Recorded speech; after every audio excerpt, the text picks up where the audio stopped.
ආයුබෝවන් දුවපතේ අද අපිට කතා කරන්න තියෙන්නේ 10 වසරේ අන්තිම පාඩම. ඒ කියන්නේ ප්‍රවේණීය පාඩමේ තියෙන අභ්‍යාස මාලාව තමයි අද අපිට සාකච්ඡා කරන්න තියෙන්නේ. ප්‍රවේණීය කියන්නේ ලොකු අමාරු පාඩමක් නෙමෙයි පුතේ. හරියට තේරුම් ගත්තොත් ගොඩක් ලේසි පාඩමක්. හරි. පළවෙනි ප්‍රශ්නෙන් කියනවා රතුකොළ වර්ණාන්ධතාවය යන ප්‍රවේණික ආබාධයකි වාහක ස්ත්‍රියකගේ ප්‍රවේණි දර්ශය පහත පිළිතුරු අතරින් තෝරන්න කියලා කියනවා නේද? රතුකොළ වර්ණාන්ධතාවය කියන එක ප්‍රවේණික ආබාධයක්. එතකොට ස්ත්‍රියකගේ ප්‍රවේණි දර්ශය කොහොමද ලියන්නේ අපි? ස්ත්‍රියක් ලියන්නේ x කියලා නේද? මෙයා තමයි කාන්තාව. එතකොට පිරිමි කෙනෙක් කොහොමද ලියන්නේ? xy කියලා ලියන කෙනෙක් තමයි පිරිමි කෙනෙක් කියලා තියෙන්නේ. එතකොට කාන්තාවකගේ ප්‍රවේණි දර්ශනය අහන්න. එතකොට xy කියලා දීලා තියෙන උත්තර ඔක්කොම අපිට අයින් කරන්න පුළුවන් නේද? එතකොට තුන්වෙනි උත්තරේ නිකම්ම අයින් වෙනවා. ඊට පස්සේ පළවෙනි එකයි දෙවෙනි එකයි හතරවෙනි එකයි විතරයි ඉතුරු වෙන්නේ. එතකොට වාහකයි කියන්නේ මොකද්ද? වාහක කියන්නේ පුතේ මෙයා ලෙඩේ මොකක් කරනවද? ලෙඩේ අරගෙන යනවානේ. එතකොට එකක් තියෙනවා මෙයාගේ හොඳ ඥානයක්. අනිත් එක මොකද්ද? අනිත් එක තමයි මෙයාගේ රෝගී ඥානය වෙන්නේ. එතකොට එක සමාන උත්තර දීලා තියෙනවා මෙතනදී අයින් කරන්න පුළුවන්.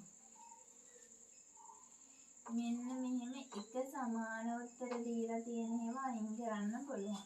එතකොට පළවෙනි එකයි හතරවෙනි එකයි දෙකම අයින් වෙනවා නේද? සමාන උත්තර නම් මෙයා රෝගී හෝ නිරෝගී. එතකොට C කියන එකෙන් වෙන්න ඇති වර්ණාන්ධතාවය පෙන්වන්නේ. එතකොට මේ සිම්පල් C කැපිටල් C දෙකක් තියෙනවා නම් මේ සිම්පල් C දෙකක් තියෙනවා නම් මෙයා රෝගී. එතකොට මෙයා මොකද්ද? C කියන ඥානය නැත්තම් මෙයා නිරෝගී. එතකොට වාහක කියන්නේ මොකද්ද?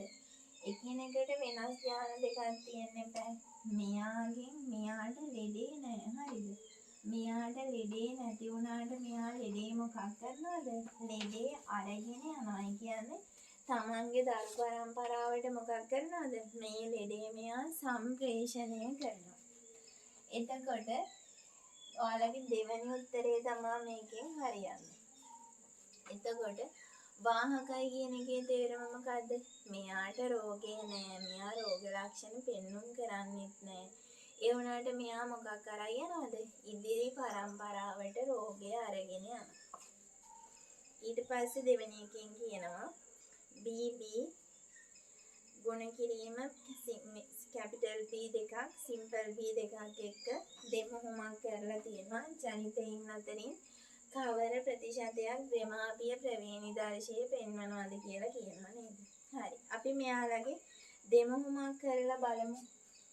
දෙමුහුමක් කියන්නේ මොකද්ද?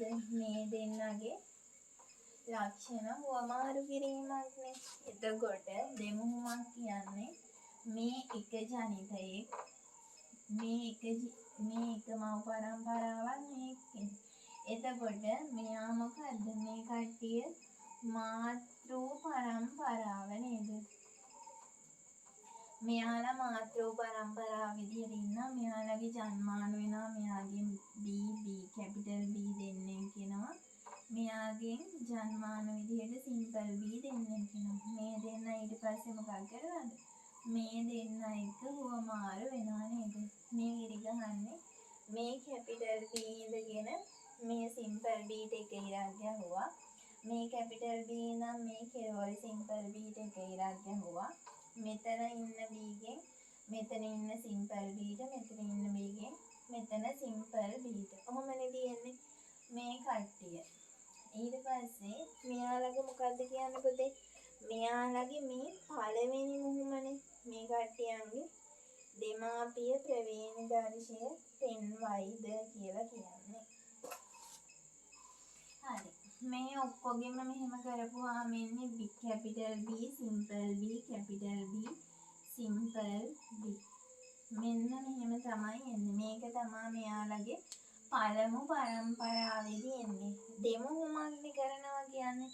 එක මුහුමක් නෙමෙයි දෙමුහුමක්. එතකොට මේ කට්ටියන්ගෙන් ගත්ත දෙන්නෙක්ව අරගෙන මේ දෙන්නව ආයේ මේ වගේ මුහුම් කරනවා. එතකොට මෙයාලගෙන් ආවේ මොනවාද මාතෘ පරම්පරාවට දීලා දෙන්නේ. එතකොට BB capital B simple B මේ දෙන්නේ අරගෙන ආයෙම මේ කට්ටියන්ව මොකක් කරනවද මෙන්න මෙහෙම මුහුම් කරනවා. එතකොට මෙතන capital B මෙතන capital B මෙතන capital B මෙතන simple B මෙතන simple B මෙතන capital B එතකොට මෙතන simple B මෙතන simple B. එතකොට බලන්නකෝ මෙන්න මේ දෙන්න මාතෘ ප්‍රවේණි දර්ශනය වෙයි කියන්නේ දෙමාපියන්ගේ ප්‍රවේණි දර්ශනය අපි මෙන්න මේ දෙන්නව නේද මෙතනින් ගත්තේ මේ දෙන්නව මෙතනින් ගත්තේ. එතකොට දෙමුහුමක් නේ කරනවා කියන්නේ මේ පළවෙනි මුහුමෙන් ඇති වෙන ජනිත පරම්පරාව ඒ කට්ටියන්ව ආය අරගෙන මොකක් කරනවද ආය මුහුම් කරනවා. මුහුම් කරාට පස්සේ මේ බලන්නකෝ එකම ජාතියේ කට්ටියක් පළවෙනි මුහුමේදී ආවා. ඒ කට්ටියන්ව ආය මුහුම් කරාට පස්සේ මව්පිය පරම්පරාවේ කට්ටිය නේද මේ ඇවිල්ලා තියෙන්නේ. capital B කියන්නේ මෙතන තියෙන කෙනා, simple B කියන්නේ මෙතන තියෙන කෙනා. එතකොට මේ ලක්ෂණ ඇතිවීම 100ට 100යි කියලා ගත්තොත් මාතෘ ප්‍රවේණි දර්ශය ඇවිත් තියෙනවා කොච්චරද? මේ 1යි 2යි 3යි 4යි. 4න් 2ක ඇවිල්ලා තියෙනවා නම් කොච්චරද?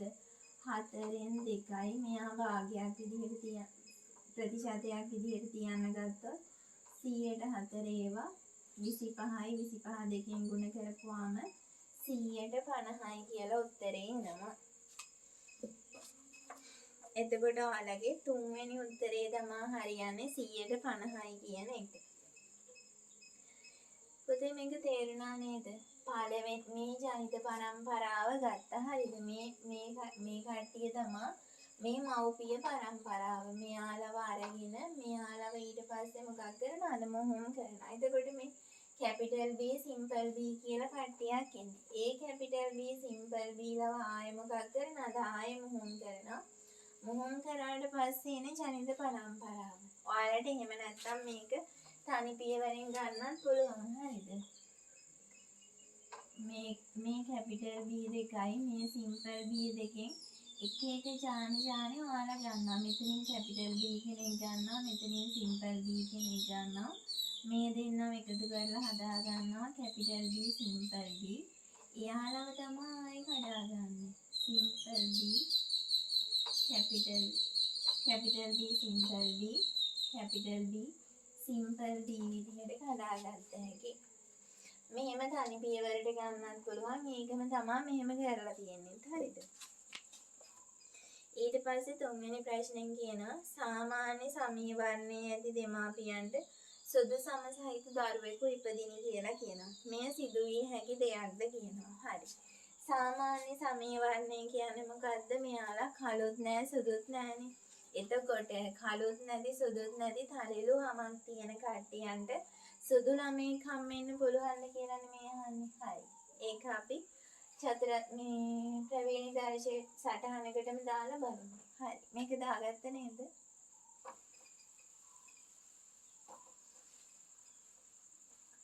තලෙලු වර්ණය කියන එකට ගන්න පුළුවන් අපිට මොකද්ද? මව්පියන්ගේ ප්‍රවේණි දර්ශය. එතකොට මාතෘ පරම්පරාව.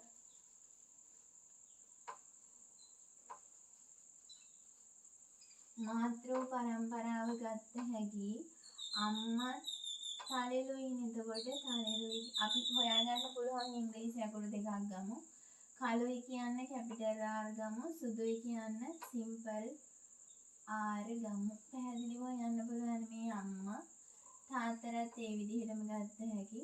තාත්තා කොහොමද? තාත්තත් තලෙලුයි කියලානේ කියන්නේ. එතකොට තාත්තගේ y කියන ඡානයක් ඉන්න එපයි නේද? එතකොට R y R මෙහෙම ගන්න පුළුවන්. එතකොට මෙහෙම සමක් තියෙන කට්ටියන්ට සුදු ළමයි හම්බෙන්න පුළුවන්ද කියන එක නෙමෙයි අහන්නේ. එතකොට හරි. මේකට චතුරාර්ය මේ ප්‍රවේණි දර්ශ සටහනක් ඇඳලා බලමු අපි. මෙතනින් එනවා XR, මෙතනින් එනවා XR, මෙතනින් එනවා XR, මෙතනින් එනවා YR. මෙන්න මෙහෙම එනවා. දැන් මේ කට්ටිය ඇඳලා බලමු. ඊට කලින් අපි ලියාගමු කැපිටල් R කියන්නේ කළු, සිම්පල් R කියන්නේ සුදු. එතකොට මේ දෙන්න එකතු වුණාම මොකද්ද? කළුයි සුදුයි එකතු වුණාම තලෙලු කියලා අපි ගන්නවා. එතකොට මෙතනින් හැදෙන්නේ කොහොමද? කළු දුවෙක් නේද? ආර්ලා දෙන්නෙක්නේ. ඊට පස්සේ ආයෙම කොතනින්ද? ආයෙම මෙයා යනවා මෙතෙන්ට නේද? එතකොට XR YR. මෙයා එතකොට කළු දුවෙක්. දුව කියලා කොහමද ගත්තේ? X දෙකක් නෙන්නේ. හින්දා තමයි දුවෙක් කියලා ගත්තේ. එතකොට XR. XY තියනවා නම් පුතෙක් නේද? එතකොට මෙයා තලෙලු පුතෙක් නේද? කැපිටල් R උයි සිම්පල් R උයි තියෙන හින්දා තලෙලු පුතා. ඊට පස්සේ මෙතන තියෙන සිම්පල් R උයි මෙතන තියෙන කැපිටල් R උයි XR XR. එතකොට මෙයා මොකද්ද? කැපිටල් උයි සිම්පල් උයි දෙකම තියෙනවා නම් මෙයා තලෙලුයි. X දෙකක් තියෙනවා නම් දුවෙක් නේද? තලෙලු දුව. ඊට පස්සේ මේ බලන්නකො simple X simple R capital Y simple R XR YR. මෙන්න මෙතන ඉන්නවා නේද? කළු කියන ඥානය ඇති කරන්න කෙනෙක් ඉන්නවද පුතේ? සිම්පල් ආර්ලා දෙන්නෙක් ඉන්නේ. සිම්පල් ආර්ලා දෙන්නෙක් නම් කළු කියන ලක්ෂණය ඇති වෙන්න විදිහක් නැහැ. එහෙමනම් මොකද්ද? මෙයා සුදුයි XY තියනවා නම් මෙයා කවුද? පුතෙක් නේද? එතකොට මෙයා සුදු පුතා. මේ ඉන්නේ සුදු පුතා. මෙන්න සුදු පුතෙක් ඇවිල්ලා තියෙනවා. සුදු පුතෙක් ඇවිල්ලා තියනවා නම් කොහමද? සුදු පුතෙක් ඇවිල්ලා තියනවා නම් දැන් මේ තලෙලු දෙමව්පියන්ට තලෙලු සමේ වර්ණයන් තියෙන දෙමව්පියන්ට සුදු ළමයෙක් ඉන්න පුළුවන් කියන එක හරි නේද? සුදු පුතෙක් ඉන්නවනේ. ඔය ගෙවල්වල සුදු පුතා එහෙම කියලා කියන්නේ. මෙහෙම තමයි මං සුදු පුතාලා හැදිලා තියෙන්නේ. හරිද? සුදු දුවෙක් නෑ. ඒකයි ප්‍රශ්නේ. හරි. මේක ඔයාලා සුදු දුවෙක් හදන්න පුළුවන් කොතෙන්ද? මේ කැපිටල් R මෙන්න මෙතෙන්ට දැම්මොත් මෙන්න මේ සිම්පල් R කියන කෙනා මෙන්න මෙතෙන්ට කැපිටල් R දාලා මෙතෙන්ට සිම්පල් R දැම්මොත් සුදු දුවෙක් හැදෙනවා. හරිද? එතකොට තලෙලු පුතෙකුයි මෙතෙන්ට කවුද? සුදු දුවෙකුයි හැදෙනවා. මෙතෙන්ට මේ දෙන්නගේ මාරු කරගත්තොත් මෙයාට සිම්පල් R දාලා මෙයාට කැපිටල් R දැම්මොත් තමයි එහෙම වෙන්නේ. හරිද? ඒ සිදුවිය හැකි දෙයක්ද කියලා අහනවා. ඔව්නේ දැන් සිදු වෙලා තියෙනවා නේද? දුවලා පුතාලා අතර අනුපාතය 50ට 50යි. සුදු පුතෙකුත් ඇවිල්ලා තියෙනවා 125ක අනුපාතයක් තියෙනවා සුදු පුතෙක් එන්න. එතකොට සිදුවිය හැකි දෙයක්ද කිව්වොත් ඔව් සිද්ධ වෙන්න පුළුවන්. ඔබේ ප්‍රවීණ දර්ශ දැනුම ඇසුරෙන් පහදන්න කිව්වොත් මොකද්ද? මෙන්න මේ සටහන තමයි අඳින්න තියෙන්නේ. නැතුව අරගෙන රටේ නැති පල් හැලි ලියලා වැඩක් නැහැ. හරිද? මෙන්න මේ සටහනක් පැහැදිලිව ඇඳලා පෙන්නන්න. කළු ඔයාලා ගත්තේ මොකෙන්ද? සුදු ඔයාලා ගත්තේ මොකෙන්ද කියලා පෙන්වන්න. XY පැහැදිලිව ලියන්න. මේ සටහන ඇඳලා තිබ්බොත් ආල්ද සම්පූර්ණ ලකුණු හම්බ වෙනවා. හතරවෙනි ප්‍රශ්නෙන් කියනවා ප්‍රතිසංයෝජිත DNA තාක්ෂණයේ භාවිතයෙන් ජාන ඉංජිනේරු විද්‍යාවේදී වැඩි දියුණු කළ ජීවියෙකුගේ ප්‍රවීණිදර්ශය පමණක් වෙනස් වේ. රූපානුදර්ශය පමණක් වෙනස් වේ.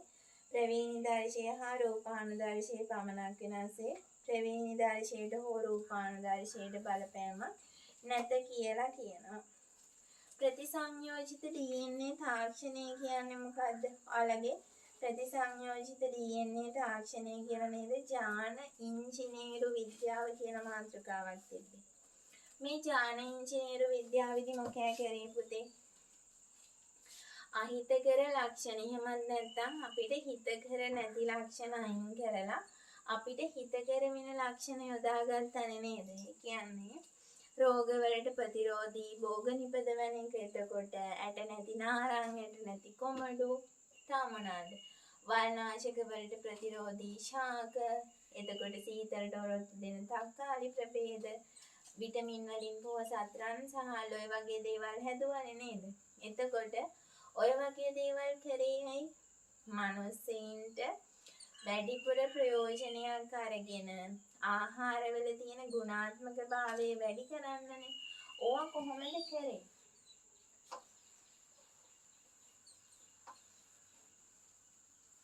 ඕවා කරේ පුතේ අදාළ සතාගේ හරි අදාළ ශාකයේ හරි ඡානයක් වෙන් කරලා ගත්තා. හරිද?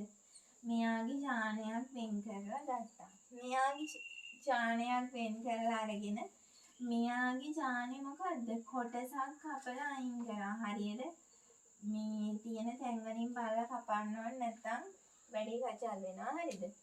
මේ වගේ හරියටම මේ කපන්න පුළුවන් ස්ථානකින් කපලා ගත්තා. කපලා අරගෙන මොකද කරේ? හිතකර ප්‍රභේදයක ඡාන කොටස. හිතකර ප්‍රභේදයක් කියන්නේ මොකද්ද? දැන් සීතලට ප්‍රතිරෝධී තක්කාලි ප්‍රභේදයක් හදන්න ඕන නම් මොනවාද? සීතලට ඔරොත්තු දෙන මාළුවෙක්ගෙන් හරි කාගෙන් හරි ඡානයක් අරගෙන මේ තක්කාලි වලට මොකක් කරාද? බද්ධ කරා නේද? මෙන්න මෙහෙම ආගන්තුක කෙනාව බද්ධ කරා. හරි. මෙන්න මෙහෙම මේ බද්ධ කරාදී පුතේ මෙන්න මේ ඡානයට පිටින් ඡාන කෑල්ලක් අලුතෙන් ආවා කියලා ලොකුවට අඳුර ගන්න බැරි විදිහට. හරිද? එහෙම ඒ කියන්නේ මෙහෙමයි. දැන් මේක බද්ධ කරා කියලා මූට හොයාගන්න බෑ. ඒ කියන්නේ මෙයා දන්නේ පුතේ මෙන්න මේ ලොකු රවුම දන්නේ අලුතෙන් කෙනෙක් ආවා කියලා. හරිද? එහෙම හිතා ගන්න බැරි වෙන විදිහට නිශ්චිත ස්ථාන වලින් කපලා තමා මෙයාව මොකක් කරලාද ඇතුල් කරලා තියෙන්නේ. එතකොට මෙයාට හොයාගන්න බෑ අලුත් කෙනෙක් කියලා. මොකෑ උනේ කියලා දන්නේ නැහැ. හරි. ඊට පස්සේ මෙයා තමන්ගේ ඇඟේ කොටසක්ම කියලා හිතලා මෙයා කියන දේවල් වලට වැඩ කරනවා. හරිද? මෙයා කියන දේවල් වලට වැඩ කරන්න ගත්තට පස්සේ හරියනවා නේද? දැන් මෙයානේ අලුතෙන් දාපු කෙනා මෙයා සීතලට ප්‍රතිරෝධී. එතකොට සීතලට ප්‍රතිරෝධී තක්කාලි ප්‍රභේද හැදෙනවා. ඔන්නෝම තමයි ප්‍රතිසංයෝජිත DNA තාක්ෂණය ඵලදායීව පාවිච්චි කරන්නේ. හරි. දැන් බලන්නකෝ. ඔයාලගේ තියෙන ඡානවලින් නැතම් DNA කොටස් ඉවත් කිරීමෙන් හෝ අමතර DNA කොටස් ඇතුළු කිරීමෙන් ජීවියෙකුගේ ප්‍රවේණදර්ශය වෙනස් කළ හැක කියලාම කියනවා. හරිද? එතකොට මෙම ශාස්ත්‍රයේ වඩාත් ප්‍රචලිත වී ඇත්තේ ඡාන ඉංජිනේරු විද්‍යාව හෝ ඡාන තාක්ෂණය ජීන් ටෙක්නොලොජි කියලා කියනවා. එතකොට වෙනස් ප්‍රභේද වලින් ලබාගත් DNA අණුවල කොටස් බද්ධ කොට නව DNA අණු එවත් ප්‍රතිසංයෝජිත DNA අණු නිපදවීමේ නව තාක්ෂණයට තමයි ප්‍රතිසංයෝජිත DNA තාක්ෂණය කියලා කියන්නේ. එතකොට මේක බලන්නකො පුතේ ඡානවලින් ඇතම් කොටස් අයින් කරලා ඇතම් කොටස් එකතු කරලා ජීවියෙකුගේ ප්‍රවේණිදර්ශය වෙනස් කරලා තියෙනවා. ප්‍රවේණිදර්ශය වෙනස් කරාට පස්සේ මෙයාගේ මොකද්ද? ජීවියෙකුගේ ප්‍රවේණිදර්ශය කියන්නේ එයාගේ ඇඟ ඇතුලේ තියෙන ඡාන සංයුතිය. එයාගේ රූපානුදර්ශය කියන්නේ මොකද්ද? ඒ ප්‍රවේණිදර්ශයෙන් බාහිරට ප්‍රකාශ වෙන ලක්ෂණය. එතකොට මෙයාගේ ප්‍රවේණිදර්ශය වෙනස් වෙනා නම් බාහිරට ප්‍රකාශ වන රූපානුදර්ශයත් වෙනස් වෙලානේ. එතකොට ප්‍රවේණිදර්ශය හා රූපානුදර්ශය දෙකම වෙනස් විය කියන තුන්වෙනි උත්තරේ තමයි හරියන්නේ. පස්වෙනි එකෙන් කියනවා කොළ පැහැති කරල් සහිත ගෙවතුමෑ ශාකයක ප්‍රවේණිදර්ශය සොයා ගැනීමට අවශ්‍ය වෙලා තියෙනවා. කොළ වර්ණයේ ප්‍රමුඛ ලක්ෂණය වන අතර කහ වර්ණයේ නිලීන ලක්ෂණයේ වේලු. කොළ වර්ණයට කැපිටල් G කියලා අරන් තියෙනවා. කහ වර්ණයට සිම්පල් G කියලා අරන් තියෙනවා. සමයෝගී නිලීන කහ පැහැති. මොකද්ද මේ සමයෝගී නිලීන කහ පැහැති කියන්නේ? සමයෝගී කියන්නේ පුතේ ඒ ශාකේ තියෙන්නේ මොකද්ද? සිම්පල් G ඡාන දෙකක් විතරයි. කියන්නේ කහ පාටයි කියන්නේ සිම්පල් G ඡාන දෙකක් විතරයි තියෙන්නේ. විෂමයෝගී කහ කියොත් කැපිටල් G සිම්පල් G. මේකේ විෂමයෝගී කහ නෙමෙයි. එතකොට ප්‍රමුඛ ලක්ෂණයෙන් ප්‍රකාශ වෙන්නේ. එතකොට මෙයා කොළ ලක්ෂණය තමයි පෙන්වන්නේ. කැපිටල් G සිම්පල් G තිබ්බත් කොළ පාට තමයි පෙන්වන්නේ. ඒ උනාට යා විෂමයෝගී කොළ. සමයෝගී කොළ වෙන්නේ කොහොමද? කැපිටල් G දෙකක්ම තිබ්බොත් තමයි සමයෝගී කොළ වෙන්නේ. සමයෝගී නිලීන කහ පැහැති කරල් සහිත ශාකයක් දී ඇතනම් මේ සඳහා ඔබ යොදා ගන්නා ක්‍රියාමාර්ගයේ කුමක්ද පිළිතුරු පැහැදිලි කරන්න කියලා කියනවා. කොළ පැහැති කරල් සහිත ගෙවතුමැයි ශාකයක ප්‍රවේණිදර්ශ තමයි සොයාගන්න ඕනේ. එතකොට කොළ වර්ණය සඳහා ප්‍රමුඛ ලක්ෂණය කහ වර්ණයේ නිරීන ලක්ෂණය කියලා කියනවා. සමයෝගී නිරීන කහ පැහැ කරල් සහිත ශාකයක් දී ඇතනම් සමයෝගී කොළ පාට කරල් තියෙන ශාකයක් සමයෝගී කහ පාට කරල් තියෙන ශාකයක් දීලා තියෙනවා නම් ඔබ යොදා ගන්නා ක්‍රියාමාර්ගය තමයි අහන්නේ. එතකොට මේකේ ප්‍රමුඛ ලක්ෂණය තමා මොකද්ද? කැපිටල් G ඒ කියන්නේ කොළ නේද? ඊට පස්සේ නිරීන ලක්ෂණය තමා කවුද? සිම්පල් G කියන්නේ යාගේ පාට තමයි කහ. දැන් මෙයාව කොහොමද කොළ පාට කියන්නේ ප්‍රමුඛ චානමේ කොළ පාට කෙනාගේ ප්‍රවේණිදර්ශය හොයාගන්නනේ ඕනේ. එතකොට කොහොමද කරන්නේ? කොළ පාට කෙනෙක්ව ගන්නවා. එතකොට මෙහෙමනේ කොළ පාට කෙනෙක්ව කියන්නේ කොහොමද? කැපිටල් G සමයෝගී කොළ. එතකොට මොකද්ද? සමයෝගී නිරීන කහ කියන්නේ සිම්පල් G මේ දෙන්නව ගන්නවා. හරිද? මේ දෙන්නගේ අර අපි කලින් ගත්ත විදිහට නැතුව මෙහෙම ගන්නත් පුළුවන්. G මෙතනින් කැපිටල් G එනවා, මෙතනින් සිම්පල් G එනවා. දැන් මේ දෙන්න මොකක් වෙනවද? මේ දෙන්න එකතු වෙලා simple G capital G simple G හදනවා. මේ කට්ටිය ආයෙ මොකක් වෙනවද? දෙවෙනි මුහුණේ මෙන්න මෙහෙම ආයෙ කෑලි වලට කැඩෙනවනේ.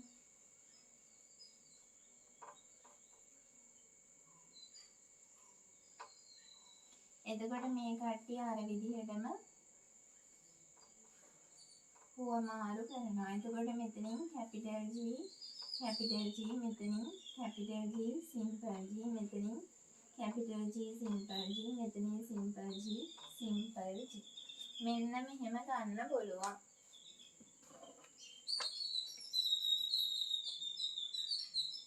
ක්‍රියාමාර්ගයේ ඔබේ පිළිතුර පැහැදිලි කරන්න කියලා කියන්නේ. එතකොට පිළිතුර පැහැදිලි කරද්දී පුතේ මේ සටහන ඉස්සෙල්ලා අඳින්න ඕනේ. හරිද? මේ සටහන ඇඳලා මෙන්න මේ කට්ටියන්ගේ වර්ණ ටික ලියා ගන්න ඕනේ. එතකොට මෙයා මොකද්ද? සමයෝගී කොළ පැහැ කරල් නේද? මෙයා සමයෝගී කොළ පැහැ කරල්, මෙයා විෂමයෝගී කොළ පැහැ කරල්, මෙයා විෂමයෝගී කොළ පැහැ කරල්, මෙයා සමයෝගී නිරීන කහ පැහැ කරල් නේද? මෙන්න මෙහෙම මෙයාගේ ප්‍රවේණිදර්ශය මොකක් කරන්න පුළුවන්ද? හොයා ගන්න පුළුවන්.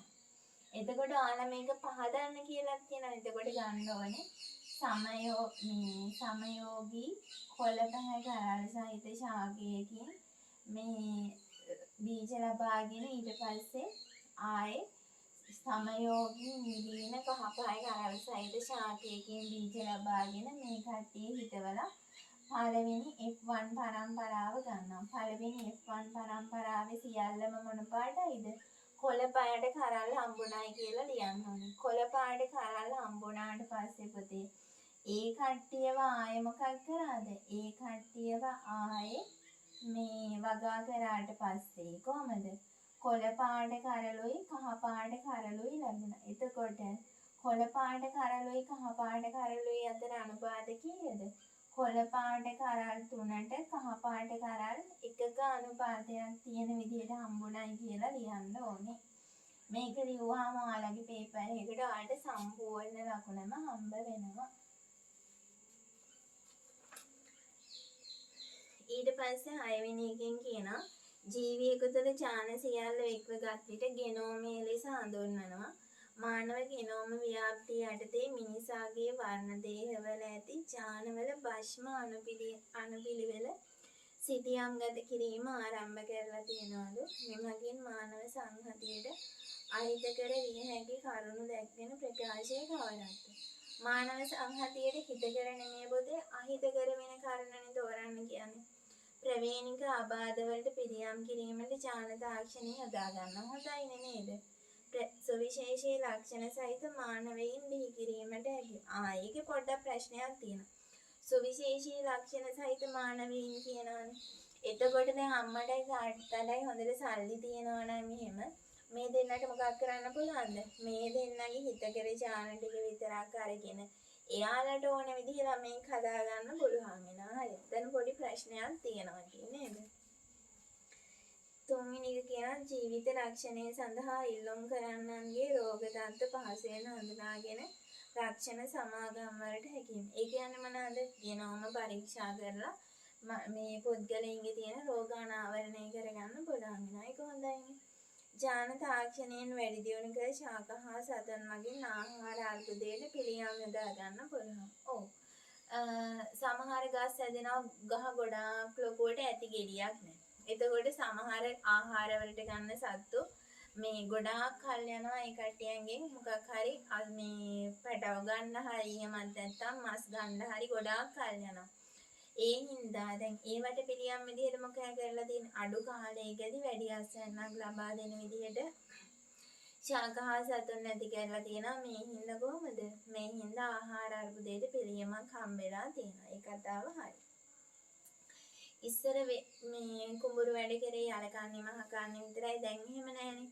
දැන් හුඟක් කාලවලට වෙල් වැඩ කරනවානේ. කන්න දෙකක් නෙමෙයි දැන් තියෙන්නේ. එතකොට ඒවත් මොකද්ද? අර ඉක්මනට මේ අස්වැන්න ලබා දෙන වී ප්‍රභේද තමයි පාවිච්චි කරන්නේ. එතකොට මොකද්ද? වැඩි වෙන ජනගහනයට සාපේක්ෂව ආහාර අර්බුදයට විසඳුමක් ගන්න පුළුවන් වෙනවා. මේකේ ප්‍රශ්නේ තියෙන්නේ පුතේ සුවිශේෂී ලක්ෂණ සහිත මානවීන් බිහි කිරීමට හැකියවීම තමයි. ඒක සාමාන්‍යයෙන් ජාන තාක්ෂණයෙන් අනුමත කරලා නැහැ. ඒ කියන්නේ අම්මටයි තාත්තගේ කැමැත්ත අනුව Tamanට බිහි වෙන ළමයාව මෙයා මෙහෙම වෙන්න ඕනි මෙයා මෙහෙම වෙන්න ඕනි කියලා තීරණය කරන්න තාම අවසර හම්බ වෙලා නැහැ. ඒක නීතිගත වෙලා නැහැ. ඒ හින්දා ඒක තමයි ඔයාලගේ පිළිගත නොහැකි පිළිතුර. හරි පුතේ මං හිතනවා ඔයාලට අභ්‍යාස මාලාව හොඳට පැහැදිලි වෙන්නේ නැති කියලා ඔයාලා channel එක subscribe කරන්න. ඒ වගේම වීඩියෝ එක වැදගත් වෙනා නම් යාළුවොත් එක්කත් බෙදා ගන්න. හරි පුතේ ආයුබෝවන්.